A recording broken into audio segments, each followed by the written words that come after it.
r/AITA I exposed my niece's illegal Airbnb party house to her parents.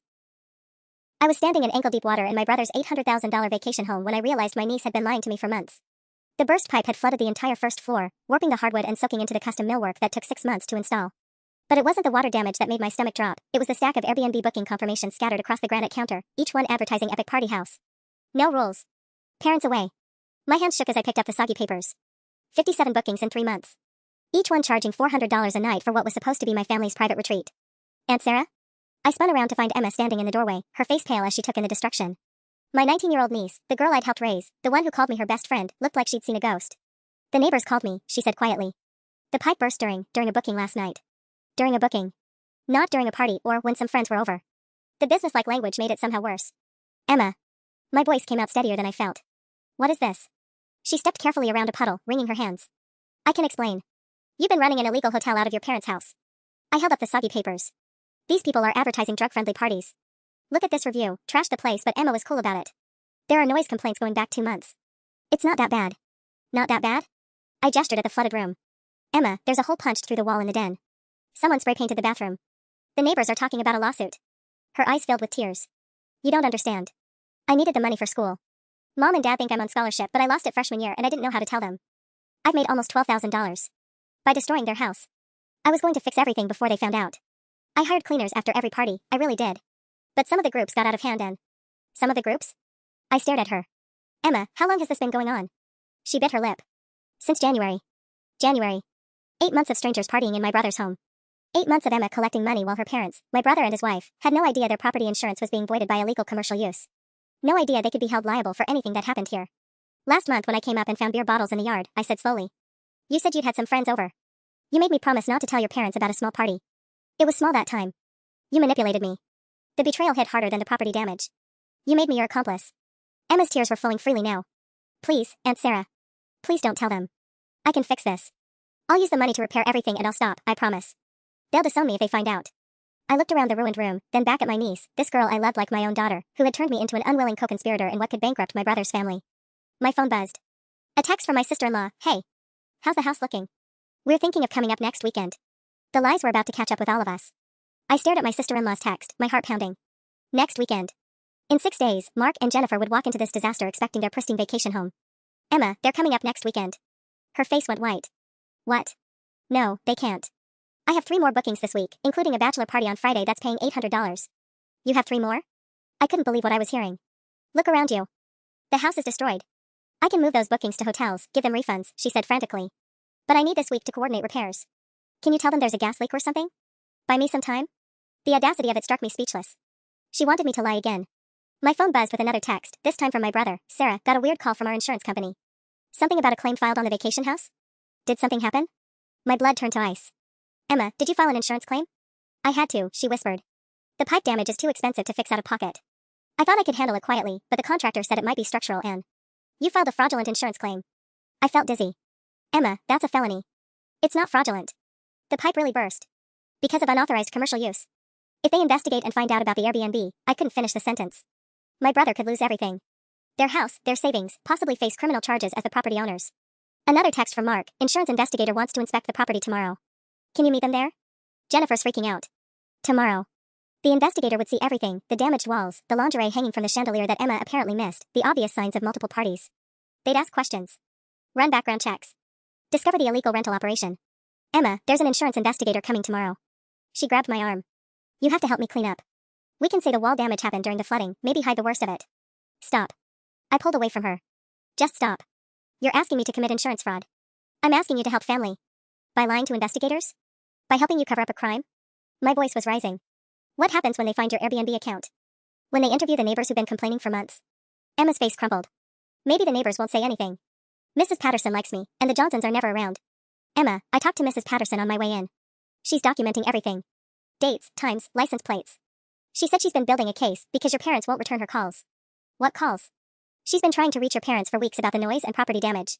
She thinks they know about the parties and don't care. The full scope of the situation was becoming clear. Your parents think she's a crazy neighbor complaining about nothing, don't they? Emma nodded miserably. So they've been dismissing her complaints, which makes them look even more liable. I felt sick. Emma, this isn't just about money anymore. Your parents could face criminal charges. Civil lawsuits. They could lose their house, their jobs if this goes public. My phone rang. Mark's contact photo filled the screen. Don't answer it, Emma begged. Please, just give me until tomorrow night. Let me figure something out. I looked at my niece, desperate, terrified, still believing she could somehow fix this catastrophe. Then I looked at my brother's name on my phone screen. The ringing stopped, then immediately started again. He wasn't going to give up. I answered the phone. Sarah, thank God, Mark's voice was tight with stress. What the hell is going on up there? The insurance company is asking about commercial activity and unauthorized guests. They want to know if we've been renting the place out. My eyes locked with Emma's. She was shaking her head frantically, mouthing please over and over. I'm at the house now looking at the damage, I managed. How bad is it? Jennifer's convinced we're going to lose everything. The insurance guy made it sound like they might not cover it if there's been any kind of rental activity. Mark's voice cracked. Sarah, you've been checking on the place. You'd know if something was going on, right? The weight of his trust hit me like a physical blow. Mark. Because I told them that was impossible. I said my sister has keys and she's been keeping an eye on things. I gave him your contact info as a reference. My stomach dropped. You what? The investigator wants to interview you tomorrow before he inspects the property. Get your statement about the house's condition and usage over the past few months. Mark's relief was audible. I told Jennifer not to worry. I said if there was anything suspicious going on, you would have told us immediately. Emma had gone completely white. She stumbled backward and sat down hard on the waterlogged couch. Sarah? You still there? Yeah, Mark, I think we need to talk. Absolutely. I'm actually driving up there now. Left work early. I should be there in about 2 hours. 2 hours. Emma started making frantic gestures, pointing toward the stairs where I could now see drag marks on the walls and what looked like vomit stains on the banister. Maybe we should meet somewhere else first, I said quickly. There's a lot of water damage and it's not safe. The contractor said the structure is sound enough for inspection. I need to see this for myself before I talk to the insurance investigator tomorrow. Mark's voice hardened. Sarah, is there something you're not telling me? Before I could answer, a car pulled into the driveway. Through the window, I saw a young man getting out, followed by 3 others carrying cases of beer. Oh my God, Emma whispered. I forgot about Jake's group. They're checking in for 2 nights. Emma, who is that? Mark's voice came through the phone. I'd forgotten he could hear everything. One of the young men was now taking selfies in front of the house, clearly excited about their party rental. Another was dragging a cooler toward the front door. Sarah, answer me. Who's Emma talking about? The doorbell rang. Emma looked at me with pure panic in her eyes. Hey, came a voice from outside. We're here for the party house rental. Emma? The door's supposed to be unlocked. Mark went silent on the other end of the line. The silence stretched for what felt like forever. Then, in a voice I'd never heard from my brother before, what party house rental? Mark. Put me on speaker. Now. My hands were trembling as I switched to speakerphone. Emma was crying silently, her face buried in her hands. Emma, Mark's voice filled the room, deadly quiet. You have exactly 30 seconds to explain why there are people at my house talking about a party rental, or I'm calling the police and having them arrested for trespassing. The doorbell rang again, more insistent now. Someone started knocking. 25 seconds, Emma. I watched my niece's entire world crumble as she opened her mouth to confess to her father. Daddy, Emma's voice broke completely. She couldn't get the words out through her sobs. The knocking outside became pounding. Emma. We drove 4 hours for this. The listing says check-in is at 3 p.m. Mark's breathing was audible through the speaker. Sarah. Tell me what's happening. Right now. I closed my eyes. There was no way out anymore. Mark, Emma's been running an Airbnb operation out of your house since January. These people think they're checking into a party rental. The silence that followed was deafening. Even the pounding outside seemed to pause. When Mark spoke again, his voice was barely controlled rage. How many people? 57 bookings, I whispered. 57? The explosion made both Emma and me flinch. Emma, are you out of your goddamned mind? Dad, please. Don't you dare Dad please me right now. Do you have any idea what you've done? We could lose our house. Our actual house where your mother and I live. The people outside were getting aggressive now. Someone was jiggling the door handle. We paid $400. This is bullshit. Mark, they're not going to just leave, I said urgently. What do you want me to do? I don't know. Call the police. Tell them. He was spiraling, and I couldn't blame him. I can't call the police without exposing everything, I said. These people have a legitimate rental agreement as far as they know. If the cops show up, there'll be a report. Public record. Emma suddenly looked up, wiping her nose. I'll handle them. I'll give them a refund and send them away. Absolutely not, Mark snapped. You don't get to handle anything ever again. But Emma was already moving toward the door. I have to. If they post bad reviews or complain to Airbnb, it'll create a paper trail that makes everything worse. She was right, and I hated that she was right. Let me think, I said to both of them. Mark, how far out are you? 90 minutes, maybe less. I'm driving like a maniac. The pounding was getting violent now. Someone shouted, we can see you through the window. Open the door. They can see us, I realized. We have to deal with this now. Emma straightened her shoulders and walked toward the front door. For a moment, she looked older than 19. I'll tell them there was a plumbing emergency and the booking is cancelled. What about their money? I asked. I'll refund it immediately through the app. She was already pulling out her phone. Full refund plus compensation for their drive. That's another $800, Mark said bitterly through the speaker. Money you probably don't have because you spend it all on college instead of maintaining my property. Emma flinched but kept walking. She opened the door just wide enough to speak to the group outside. I could hear her explaining about the sudden plumbing emergency and liability issues while I stayed back with the phone. Sarah, Mark's voice was quieter now but somehow more frightening. I need you to document everything. Take pictures. Make a list of every single thing that's damaged. I already started. No, I mean everything. Every scuff mark, every stain, every broken item. Because Emma is going to pay for all of it, even if it takes her 20 years. Through the doorway, I could hear the college kids arguing with Emma about their ruined weekend and demanding extra compensation. One of them was threatening to blast the scam operation online. She's losing control of them, I told Mark. Good. Maybe she'll finally understand what consequences feel like. But even as he said it, I could hear the worry creeping in. Sarah, don't let this escalate. We can't have them calling anyone or posting anything online. I watched my niece trying to negotiate with 4 angry college students while standing in the doorway of a flood-damaged house, and I realized this was just the beginning. We still had the insurance investigator coming tomorrow. The neighbors with their documented complaints. 2 more rental groups expecting to check in this week. And somewhere in the middle of all of this, we still had to figure out how to tell Jennifer. Mark, I said quietly, your wife doesn't know any of this yet, does she? The pause told me everything. She's going to kill us both. Sarah, you cannot tell Jennifer over the phone, Mark said, his voice tight with panic. She's at her mother's house with the kids. If she finds out like this, she'll have a complete breakdown in front of him. Outside, I could hear Emma's voice getting higher and more desperate as the college students refused to leave. One of them was now filming the conversation with his phone. Mark, they're recording her, I said urgently. This is about to go viral as a rental scam. I don't care about their video. I care about my wife not having a heart attack. Mark's breathing was ragged. Jennifer thinks we're financially secure. She doesn't know I've been struggling with the construction business since COVID. We've been living off savings for months, and now. He cut himself off, but I understood. They couldn't afford this disaster. How bad is the financial situation? I asked quietly. Bad enough that losing our homeowner's insurance would destroy us. We'd have to sell both properties, and with this kind of damage and legal liability. Mark's voice cracked. Sarah, we could end up bankrupt. Through the window, I watched Emma hand over cash to the college students, probably her own money from previous bookings. They were still arguing, gesturing angrily at the house and their phones. She's paying them off, I reported. Smart girl. Too bad she wasn't smart 8 months ago. Finally, the group started walking back to their car, but not before taking more photos and videos of the property. Emma closed the door and leaned against it, looking defeated. They're leaving, she announced. But they're going to post about this. I can't stop them. Mark's voice came through the speaker like a judge delivering a sentence. Emma, I want you to sit down and write out every single booking you've taken. Names, dates, how much money you collected, what got damaged. Everything. Dad. Everything, Emma. Because in about an hour, I'm going to be there, and then we're going to call a lawyer. A real lawyer, not Google or your friends or whatever brilliant advisors helped you think this was a good idea. Emma slumped onto the wet couch, pulling out her phone. The lawyer is going to cost money we don't have now. No, the lawyer is going to cost money you don't have. This is your mess, and you're going to fix it even if you have to drop out of school and work 3 jobs. I watched my niece's face crumble at the mention of dropping out. Dad, please, I can't drop out. I'll never get back in, and then I'll be stuck forever. You should have thought about that before you turned my house into a crack den. It wasn't a crack den. Emma protested. Most of the groups were fine. It was just a few bad ones that got out of hand. A few bad ones? Mark's voice rose again. Sarah, read her one of those reviews. I picked up a soggy booking confirmation and read the attached review. Best party house ever. Emma doesn't care what you do as long as you don't burn it down, lol. We definitely didn't burn it down but can't promise anything else. 5 stars would trash again. That's a direct quote, Emma. Emma was typing furiously on her phone, creating the list Mark demanded. That was just Jake's fraternity. They were idiots, but they paid extra for damages. Extra for damages, Mark repeated slowly. Emma, extra for damages means you knew people were destroying my house and you just collected a fee for it? My phone buzzed with a text from Jennifer. Mark's not answering his phone and I'm getting worried. The insurance thing has me stressed. Can you call me? I showed the message to Emma, whose face went white again. Mark, Jennifer wants me to call her. Stall her. Please. I need to see this disaster in person before we tell her anything. Maybe it's not as bad as it sounds.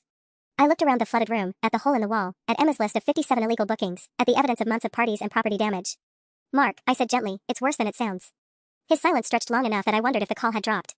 When he finally spoke, his voice was hollow. Then we're ruined. My phone started ringing immediately. Jennifer's contact photo smiled up at me, a picture from last Christmas where she looked so happy and carefree. I let it go to voicemail, but it started ringing again within seconds. She's not going to stop calling, I told Mark. Just tell her I'm in a meeting. Tell her anything. I answered on the 4th ring. Hey Jen. Sarah, thank God. I've been trying to reach Mark for an hour. This insurance thing has me completely panicked. Jennifer's voice was tight with anxiety. They asked such weird questions. About unauthorized use and commercial activity. What does that even mean? Emma looked up from her phone, shaking her head frantically. I'm not sure, I lied, hating myself. Insurance companies ask strange things sometimes. But you've been checking on the house regularly, right? You would have noticed if anything was wrong? The trust in Jennifer's voice was devastating. Mark told them you'd been keeping an eye on everything. Jen. Because I keep thinking about those calls from the neighbor. Mrs. Patterson sounded so angry when she called about disturbances. Mark said she was probably just being dramatic about normal vacation house noise, but what if something really was happening? My heart stopped. What exactly did Mrs. Patterson tell you? She kept talking about loud parties and strangers coming and going at all hours. She mentioned seeing moving trucks and people carrying sound equipment. Jennifer's voice was getting higher. Mark said it was impossible because you had the only spare key, but Sarah, what if someone broke in and has been using our house? Emma's eyes went wide. Even in her panic, she hadn't considered that her parents might think they were victims of a break-in. That would explain everything. Jennifer continued, her voice gaining momentum. Why the insurance company is asking about unauthorized use, why Mrs. Patterson saw all those people, why there's suddenly a damage claim. Sarah, what if squatters have been living there? Jennifer, I don't think. Oh my god, that has to be it. Mark. I could hear her calling to someone in the background. Mark, pick up your phone. Sarah thinks someone might have broken into the house. I didn't say that, I protested, but she was already gone, probably trying to call Mark again. Emma had gone completely pale. She thinks we're victims. She thinks someone broke in. My phone buzzed with a text from Mark. What did you tell Jennifer? Before I could respond, another text came through. She's calling me screaming about break-ins and squatters. Says you confirmed it. I didn't confirm anything. I typed back frantically. Emma stood up abruptly. This is better. If they think we're victims of a break-in, maybe. Absolutely not. I cut her off. You are not letting your parents file a false police report on top of everything else. But if they think someone else did this. Emma, stop.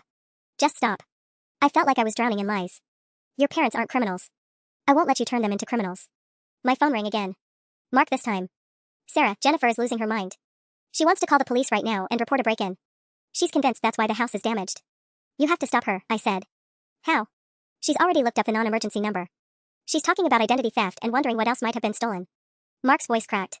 She thinks this explains why our credit card bills have been higher lately. I looked at Emma in confusion. Credit card bills? Emma wouldn't meet my eyes. Sometimes I had to buy supplies for the house. Cleaning stuff, repairs, new towels when people stole them. You used your parents' credit cards? The hits just kept coming. Just small amounts. I was going to pay them back when I got enough money saved up. Mark had heard every word. Emma. How much? Maybe $3,000? Over 8 months, it's really not that much. $3,000? Mark exploded. Jennifer's been wondering why our bills were so high. She thought we were overspending on groceries. The full picture was becoming clear. Jennifer had been noticing signs, the credit card charges, the neighbor complaints, the insurance questions, but she'd been putting together an entirely wrong story. One that made them victims instead of unwitting accomplices to their daughter's illegal business. Mark, how long before Jennifer calls the police? She's on hold with them right now. She wants to report unauthorized use of the property and possible identity theft for the credit card charges. Emma grabbed my arm. You have to stop her. If she files a false police report. It's not false from her perspective, I pointed out. She really believes someone broke in. My phone buzzed with another call. Jennifer again. Don't answer it, Mark said. I'm almost there. 20 minutes out. I'll handle Jennifer. How are you going to handle her? She's about to involve the police in something that's already a potential felony. I don't know. Mark shouted. I don't know, Sarah. I'm driving 90 miles an hour toward the biggest disaster of my life and my wife is about to make it 10 times worse by calling the cops. Emma was pacing now, her hands shaking as she scrolled through her phone. There are still 2 more bookings this week. What if those people show up while the police are here? The nightmare was expanding exponentially. Police reports. Insurance fraud investigations. Credit card theft charges. And somewhere in the middle of it all, my brother was about to walk into a war zone that would destroy his entire family. Mark, I said quietly, you need to call Jennifer right now and tell her not to call the police. And say what? That I know something about this? She'll ask questions I can't answer over the phone. Then you better drive faster. As if summoned by my words, I heard the distant wail of sirens approaching. The sirens were getting louder. Oh God, Emma whispered, pressing her face to the window. She actually called them. My phone exploded with simultaneous calls, Mark, then Jennifer, then Mark again. I answered Jennifer's call with shaking hands. Sarah. The police are on their way, Jennifer's voice was breathless with panic and relief. I told them about the break-in and the credit card fraud. They said this kind of thing is happening more often, people targeting vacation homes. They want to interview you since you've been checking on the place. My stomach plummeted. Jennifer, maybe we should wait. Wait for what? For these criminals to come back? The officer said time is critical for catching whoever did this. Jennifer was talking faster now, the way she did when she was spiraling. Sarah, I need you to think. Have you noticed anything suspicious over the past few months? Any signs someone had been in the house? I looked around the destroyed room, at Emma frantically trying to shove Airbnb paperwork into a garbage bag, at the evidence of months of illegal activity scattered everywhere. There might have been some signs, I managed. I knew it. Jennifer's voice cracked with vindication and terror. Mark kept saying I was being paranoid about Mrs. Patterson's calls, but I could feel something was wrong. A mother's intuition, you know? The sirens were now clearly turning into the driveway. Emma, hide everything, I hissed, covering the phone. Now. But there was too much. The booking confirmations, the reviews printed out and scattered by the flood, the property damage that clearly showed months of abuse rather than a single break-in incident. Jennifer, I need to go. The police are here, I said into the phone. Good. Tell them everything. Don't let these criminals get away with this. Jennifer's voice was fierce with protective rage. I'm getting in the car now. I'll be there in 3 hours. She hung up before I could protest. 2 police cars had pulled up outside. Through the window, I could see officers getting out, surveying the property. One of them was already taking photos of the exterior damage, the broken porch railing, the stains on the deck that Emma had never managed to clean properly. What do I tell them? Emma whispered, her voice small and terrified. The truth, I said firmly. You tell them exactly what happened. But Dad said. Your dad said to wait for him before we called a lawyer. He didn't say to lie to police officers conducting a criminal investigation. I grabbed her shoulders. Emma, listen to me. If you lie to these officers right now, you'll be committing another crime. A worse crime. The doorbell rang, followed immediately by a firm knock and the words every homeowner dreads, police. We're responding to a report of criminal activity at this address. Emma's face went completely white. I can't go to jail. Aunt Sarah, I can't. Then you should have thought of that before you, I stopped myself. Recriminations could wait. Right now, I had to figure out how to protect my family from a situation that was spiraling completely out of control. Another knock, more insistent. Anyone home? We can see the lights on. I walked to the door and opened it to find two officers, a middle-aged woman with sergeant stripes and a younger male officer taking notes. Ma'am, I'm Sergeant Rodriguez. We received a report about possible breaking and entering and identity theft related to this property. Are you the homeowner? No, I'm the homeowner's sister. I have permission to be here. I stepped aside to let them see the flood damage. This is my niece, Emma. She's the homeowner's daughter. Sergeant Rodriguez looked between us, then at the destroyed interior visible behind me. And where are the homeowners currently? My brother is driving here now. My sister-in-law is the one who called you. I felt like every word was a step deeper into quicksand. I see. The sergeant stepped into the entryway, her trained eyes immediately cataloging the damage. Ma'am, this looks like more than a simple break-in. How long has the property been in this condition? Emma opened her mouth, but no sound came out. The sergeant's radio crackled, and I heard the dispatcher mention something about additional units requested and possible ongoing criminal enterprise. We were in so much deeper than I'd imagined. The sergeant's eyes swept across the room with professional precision, and I watched her expression change from routine investigation to active suspicion. She wasn't seeing a simple break-in anymore. Ma'am, can you explain why there are multiple sets of car keys on that counter? She pointed to a bowl by the door that I hadn't noticed, at least 6 different key fobs scattered inside. And why there are towels hanging in what appears to be an organized drying system. My heart sank. Emma's efficient party house operation was betraying itself in a dozen small details that screamed commercial use rather than random vandalism. The younger officer was photographing everything, his camera clicking steadily. Sergeant, there's what looks like a laminated house rules sheet on the refrigerator. House rules? Sergeant Rodriguez walked over to examine it, and I saw Emma's shoulders slump in defeat. Let's see here. No smoking indoors, $200 fine. Noise ordinance after 11 p.m. Additional cleaning fees apply for. This is interesting. She turned back to us. Ma'am, this reads like a rental property agreement. I can explain, Emma started, but her voice came out as a whisper. I'm sorry, I didn't catch that. Can you speak up? Before Emma could repeat herself, my phone rang. Mark's contact photo filled the screen, and I realized he was probably calling because he'd seen the police cars in his driveway. Go ahead and answer that, Sergeant Rodriguez said. If that's the homeowner, we need to speak with him immediately. I answered on speaker, not having much choice. Mark? Sarah, what the hell? There are 2 police cars in my driveway and I'm still 10 minutes out. His voice filled the room, tight with panic. Please tell me you didn't.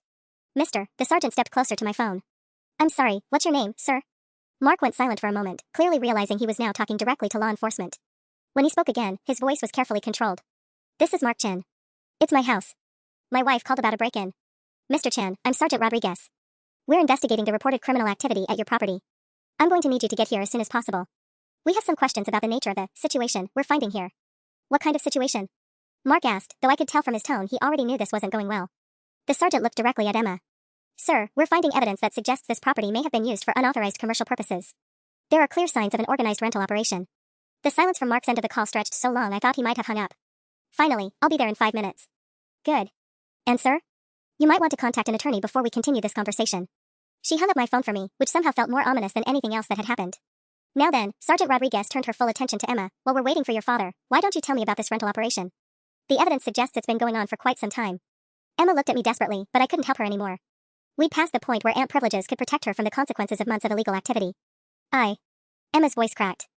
I need to call a lawyer. That's certainly you're right, the sergeant said calmly. But I should mention that we've already received several calls from neighbors about this property. And your mother's report included concerns about identity theft related to unauthorized credit card usage. She paused meaningfully. The scope of this investigation is expanding rapidly, Miss Chin. Cooperation now might be beneficial. Through the window, I could see another police car pulling up. Then another. Whatever Emma had started 8 months ago was about to become very, very public. The third police car brought a detective in plainclothes who took one look at the scene and immediately called for backup. I watched through the window as neighbors began emerging from their houses, drawn by the growing law enforcement presence. Mrs. Patterson is heading over, I told Sergeant Rodriguez, recognizing the elderly woman marching across the yard with a thick folder clutched to her chest. Good. She's the neighbor who's been documenting the activity. The sergeant's radio crackled again. Dispatch, this is Rodriguez. We're going to need the Financial Crimes Unit down here. Possible large-scale fraud operation. Financial Crimes Unit. The words hit me like a physical blow. This wasn't just about Emma's illegal rentals anymore, they were treating it like organized crime. Emma grabbed my arm, her nails digging in. Aunt Sarah, they think I'm some kind of criminal mastermind. Before I could respond, Mrs. Patterson reached the front door, slightly out of breath but triumphant. Officers. Thank goodness you're finally here. I have everything documented, dates, times, license plates, noise complaints going back months. She thrust the folder at Sergeant Rodriguez, who opened it to reveal what looked like a comprehensive surveillance operation. Photos, written logs, even what appeared to be sound recordings. Mrs. Patterson has been thorough, the detective said, flipping through pages. This shows consistent illegal commercial activity dating back to January. Multiple violations of residential zoning laws, noise ordinances, and... He paused, pulling out a photograph. Miss Chen, is this you accepting payment from individuals outside the property? I looked over his shoulder and saw a clear photo of Emma taking cash from a group of college students. She was smiling in the picture, looking confident and businesslike, nothing like the terrified teenager standing beside me now. That was just, Emma started. Don't answer that, came Mark's voice from the doorway. He looked haggard, his shirt untucked and his hair disheveled from running. Emma, don't say another word. Mr. Chen, Sergeant Rodriguez turned to my brother. Your daughter was about to explain this photograph showing her conducting what appears to be a cash transaction. My daughter is 19 years old and she's invoking her right to remain silent until we have legal representation. Mark's voice was steady, but I could see his hands shaking. All questions go through me as the property owner. The detective closed Mrs. Patterson's folder and focused on Mark. Mr. Chen, are you aware that your homeowner's insurance policy is voided by commercial use of the property? And that the claim filed yesterday for water damage could constitute insurance fraud if the damage resulted from unauthorized commercial activity? Mark's face went gray. I filed that claim in good faith. Based on information from whom? The detective's tone was neutral but pointed. Who reported the damage to you? I watched my brother realize he was about to implicate Emma further, or admit he'd filed an insurance claim without investigating the circumstances. Either answer would dig the hole deeper. I want to speak with an attorney before answering any more questions, Mark said finally. That's your right. But Mr. Chen, I should inform you that we've contacted your insurance company. They're sending their own investigator, and they're treating this as a potential fraud case. The detective pulled out his notepad. They mentioned that yesterday you provided your sister as a character reference, stating she'd been monitoring the property and would have reported any suspicious activity. All eyes turned to me. I felt the weight of months of complicity crushing down on my shoulders. Ma'am, Sergeant Rodriguez said gently, we're going to need to interview you separately. The sergeant's words hung in the air like a death sentence. Interview me separately. They knew. Somehow, they already knew I wasn't an innocent bystander. Ma'am, let's step outside for a moment, Sergeant Rodriguez said, gesturing toward the door. It wasn't really a request. Mark shot me a desperate look as I followed her out, leaving Emma standing in the ruins of what used to be their family's sanctuary. The cool evening air hit my face, but it didn't help the nausea building in my stomach. Now then, the sergeant pulled out a small recording device. Let's start simple. When was the last time you were at this property before today? My mouth went dry. About 3 weeks ago. And what did you observe during that visit? This was it. The moment I'd been dreading since I answered Mark's first phone call. I could lie and become part of the criminal conspiracy, or tell the truth and destroy what was left of my relationship with Emma. There were signs that people had been there, I said carefully. What kind of signs? I closed my eyes, remembering that day 3 weeks ago when I'd found the beer bottles and Emma had begged me to keep quiet about her small party. When I'd promised not to tell her parents and become an unwitting accomplice to months of deception. Beer bottles in the yard. Some mess in the house. I opened my eyes and met the sergeant's gaze. Emma told me she'd had some friends over and asked me not to mention it to her parents. Sergeant Rodriguez nodded, making notes. And you agreed to keep this information from the property owners? She said it was just a one-time thing. A small party that got a little out of hand. The words sounded pathetic even to me. She's my niece. I didn't want to get her in trouble over something minor. Did anything about the scene suggest it was more than a small party? I thought about the quantity of bottles, the way they were scattered across a wide area, the stains on the deck that looked old and set in. Had I known, even then, that Emma was lying to me? Honestly? It seemed like more than a few friends hanging out, I admitted. But Emma swore it was a one-time thing and that she'd be more careful. More careful, the sergeant repeated. That suggests she suspected there might be future incidents. God, she was good. Every answer I gave revealed more about my complicity. Ma'am, I need to ask you directly, did you suspect your niece was operating a rental business out of this property? The question I'd been avoiding asking myself for months. Had I known? Had I chosen not to see the signs because acknowledging them would have forced me to choose between Emma and my brother? I wondered, I whispered.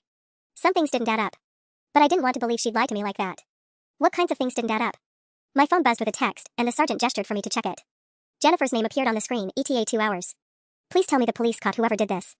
I showed the message to Sergeant Rodriguez, who frowned. The homeowner's wife still believes this was a break-in? Emma's mother doesn't know the truth yet, I confirmed. She's driving here thinking they're victims of a crime. And who was supposed to tell her otherwise? The weight of that responsibility settled on my shoulders. Mark couldn't tell Jennifer over the phone. Emma was invoking her right to silence. Which meant when Jennifer arrived in 2 hours, expecting to comfort her victimized family, I was the one who would have to explain that her daughter had been running a criminal enterprise out of their vacation home. This is about to get much more complicated, I said quietly. Sergeant Rodriguez looked back toward the house, where I could see through the window that Emma was crying while Mark paced frantically on his phone, probably trying to find a lawyer at 7 p.m. on a weeknight. Ma'am, there's something else you need to know, the sergeant said. We ran the address through our system when we got the call. This property has been flagged in 3 separate incident reports over the past 2 months. Noise complaints, a medical emergency involving underage drinking, and a report of possible drug activity. My blood turned to ice. Drug activity? A neighbor reported seeing what looked like a drug transaction in the driveway 6 weeks ago. We didn't have enough evidence to pursue it then, but... She gestured toward the house. It's all part of the same pattern now. Emma hadn't just been running parties. She'd been hosting events dangerous enough to require medical intervention and attract drug dealers. The scope of her operation was so much worse than I'd imagined. Ma'am, I need you to think very carefully about what you're going to tell us, because in about an hour, we're going to have financial crimes detectives here asking much harder questions. Inside the house, I could see Mark's phone call getting more heated. Through the window, his gestures were becoming more frantic, and Emma had moved to the far corner of the room, hugging herself as the younger officer continued documenting evidence. Sergeant Rodriguez, Mrs. Patterson called out, approaching us with another stack of papers. I just remembered something important. There's security camera footage. My heart stopped. Security cameras? The Hendersons 3 doors down installed a system last month after their car was broken into. Their driveway camera has a clear view of this street. Mrs. Patterson looked pleased with herself. I called them on my way over. They're pulling footage going back weeks. Sergeant Rodriguez took the information with professional interest. That could provide valuable evidence of the scope and frequency of the illegal activity. Weeks of footage. Video evidence of every group Emma had hosted, every cash transaction, every party that spiraled out of control. There would be no ambiguity, no room for Emma to claim it was just a few small gatherings. My phone rang again. This time it was a number I didn't recognize. Go ahead and answer, the sergeant said. But keep it on speaker. I accepted the call hesitantly. Hello? Is this Sarah Chen? This is Detective Morrison from the Financial Crimes Unit. I'm about 10 minutes out from your location. The voice was crisp, businesslike. I understand you've been acting as a property monitor for the residents in question? Yes, I have keys and check on the house occasionally. Good. I'm going to need a detailed statement about your observations over the past several months, particularly any knowledge you had of commercial activity or rental operations. There was a pause. I should mention that we've been in contact with several online platforms. This investigation may extend beyond just the immediate property crimes. Online platforms. They were looking into Emma's digital footprint, her Airbnb account, possibly her banking records. What had started as a plumbing emergency was becoming a full-scale investigation into organized fraud. Ma'am, one more thing, Detective Morrison continued. We understand there's an insurance claim pending on this property. Our insurance fraud specialist will be joining us shortly. The call ended, and I looked at Sergeant Rodriguez with growing panic. How many different crimes are we talking about here? Let's see. She counted on her fingers. Illegal commercial use of residential property, zoning violations, potential insurance fraud, identity theft for the credit card usage, tax evasion if she didn't report the rental income, and depending on what we find in that security footage, possibly contributing to underage drinking and drug-related activities. Each item on her list felt like a nail in Emma's coffin. And by extension, in Mark and Jennifer's financial future. The drug thing, I said desperately. Emma wouldn't knowingly. Ma'am, when you're running an illegal party rental and advertising no rules, you lose control over what happens at your property. Your niece may not have intended to facilitate drug activity, but legal responsibility doesn't require intent when you're already operating outside the law. Through the window, I saw Mark sink into a chair, his head in his hands. His phone call had clearly not gone well. Couldn't find a lawyer? I asked when he came back outside. 3 different firms told me they can't take a case tonight. Everyone else isn't answering. Mark looked defeated. The one guy who called me back said cases like this usually involve multiple felonies and we should expect this to take months to resolve. Months.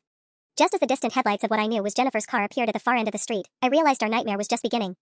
Jennifer's headlights swept across the growing collection of police cars as she pulled into the driveway, and I watched my sister-in-law's face change from confusion to horror through her windshield. She sat frozen in her driver's seat for a long moment, staring at the scene, 4 police cars, neighbors clustered on the street, her husband standing next to a sergeant while her daughter was visible through the window being questioned by detectives. Oh God, Mark whispered. She's going to think Emma's been arrested. Jennifer burst from her car and ran toward us, her face wild with panic. What happened? Where's Emma? Why are there so many police cars? Ma'am, I'm Sergeant Rodriguez. The sergeant intercepted her before she could reach the house. Are you the homeowner who filed the report? Yes. About the break-in and the identity theft, did you catch them? Are my kids safe? Jennifer's eyes were darting between all of us, trying to read the situation. Sarah, you said you'd handle everything until I got here. The weight of that expectation hit me like a truck. I had promised to handle things, but I'd never specified how. Jen, we need to talk, Mark said carefully, reaching for her arm. She pulled away from him, focused on Sergeant Rodriguez. Officer, please just tell me, did you arrest whoever was using our house? How bad is the damage? Can we press charges? Mrs. Chen, why don't we go inside so I can explain what we discovered during our investigation? Investigation? Jennifer's voice pitched higher. I thought this was an open and shut case. Someone broke into our house and used our credit cards. What's to investigate? Through the window, I could see Emma watching her mother with an expression of pure devastation. The girl who had spent months lying to everyone was about to watch her mother learn the truth in the most traumatic way possible. Ma'am, the situation is more complicated than the initial report suggested, Sergeant Rodriguez said gently. The evidence indicates that the unauthorized use of your property was ongoing and organized. Organized? Jennifer looked between Mark and me, her confusion deepening.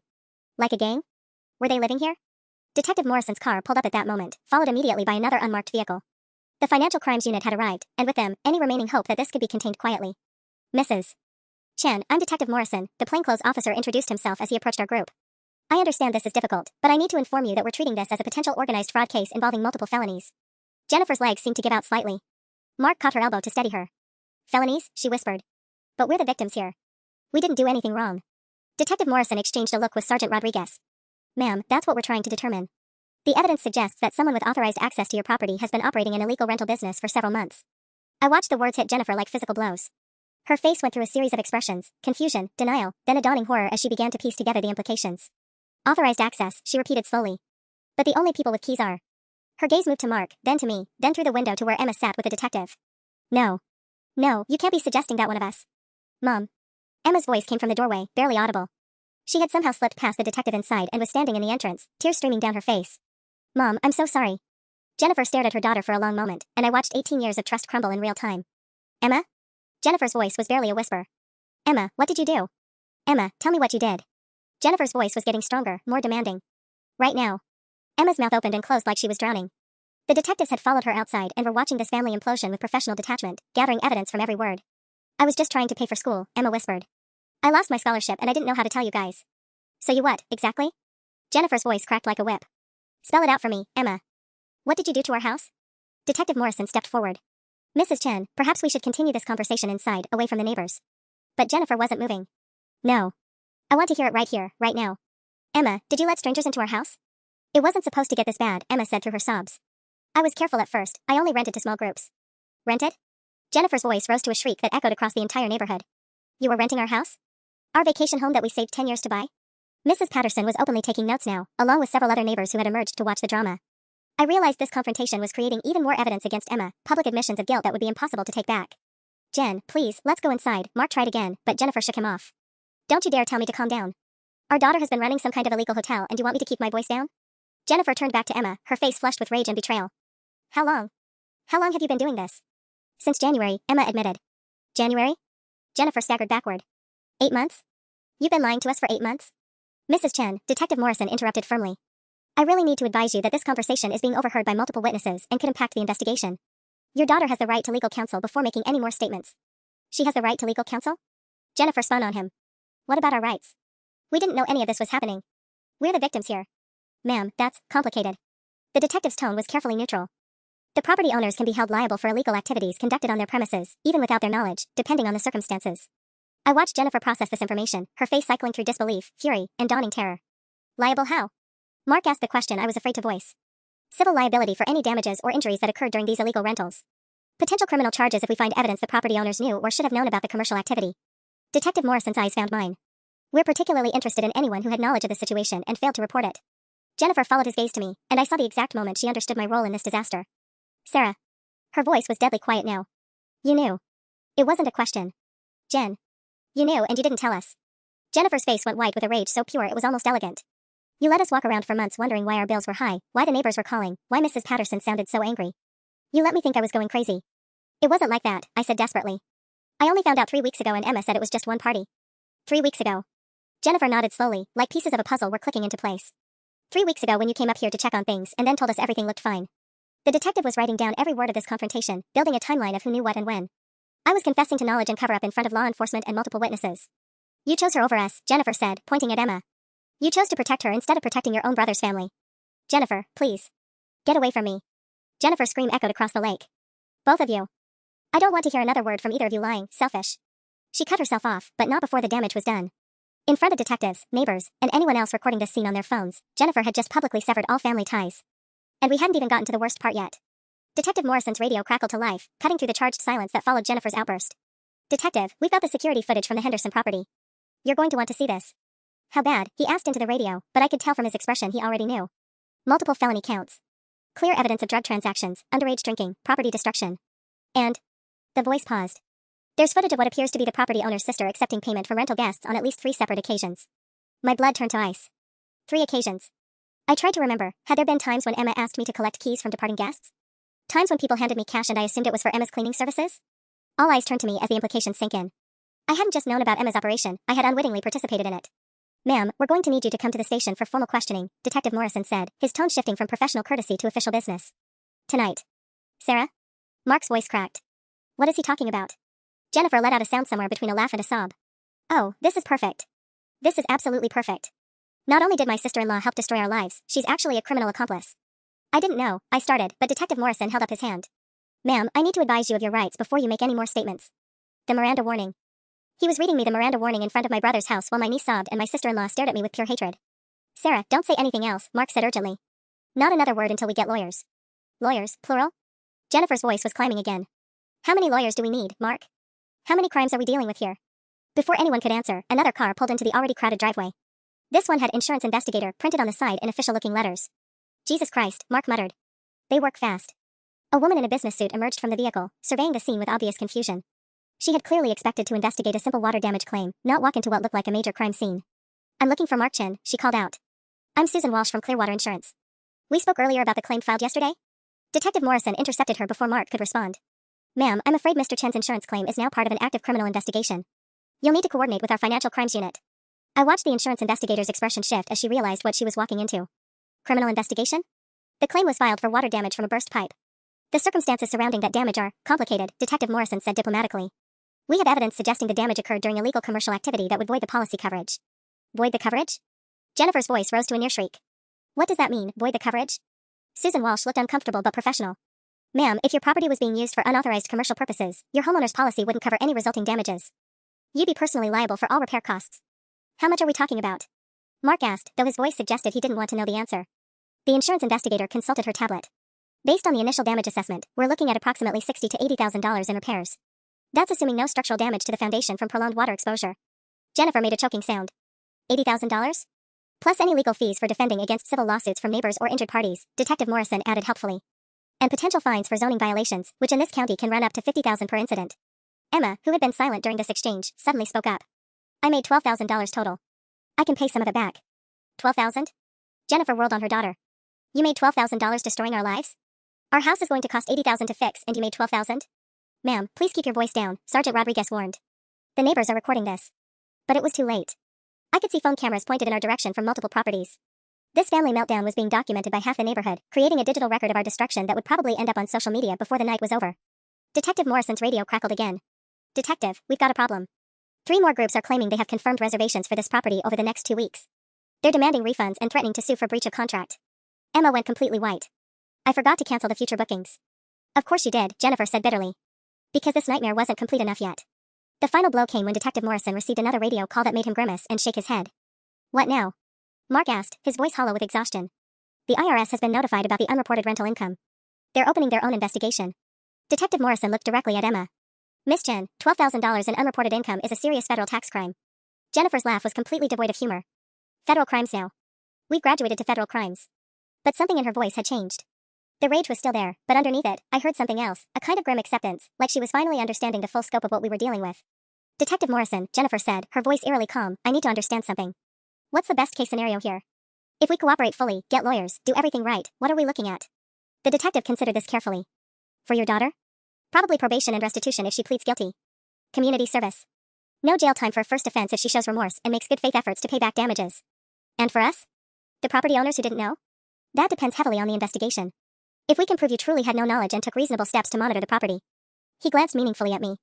That becomes more difficult if family members were aware and didn't inform you. Jennifer nodded slowly, then turned to look at Emma and me. For the first time since arriving, her expression wasn't pure anger, it was sadness mixed with determination.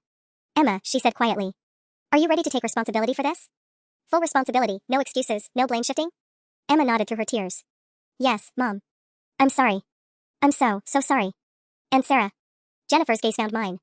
Are you prepared to testify honestly about what you knew and when you knew it? No matter how it affects Emma? The question hung in the air like a challenge.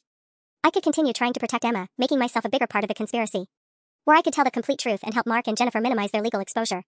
Yes, I said. I'll tell them everything. Jennifer looked between her daughter and me for a long moment, then seemed to come to a decision. Detective Morrison, we want to cooperate fully. Emma will provide complete records of every booking, every payment, every expense. I'll give you access to our credit card statements and bank records. And my sister-in-law will provide a detailed timeline of her knowledge and involvement. Mom, Emma started. No. Jennifer's voice was firm but not cruel. This is how we protect our family now. By telling the truth and accepting the consequences. 6 months later, I sat in a courtroom watching Emma receive her sentence, 3 years probation, 200 hours community service, and restitution payments that would take her a decade to complete. She pled guilty to multiple charges and testified against the Airbnb guests who brought drugs onto the property. Mark and Jennifer avoided criminal charges entirely. The insurance company partially covered the damages after Emma's cooperation helped prove their innocence. They had to sell the vacation house at a loss, but they kept their primary residence. Emma transferred to community college and got a part-time job. She moved back in with her parents, and slowly, very slowly, began rebuilding their trust. As for me? I learned that love sometimes means making the hardest choice of all, refusing to enable the people you care about most, even when it breaks your heart to watch them face the consequences of their actions. The family Emma almost destroyed is healing now. And she's finally growing up.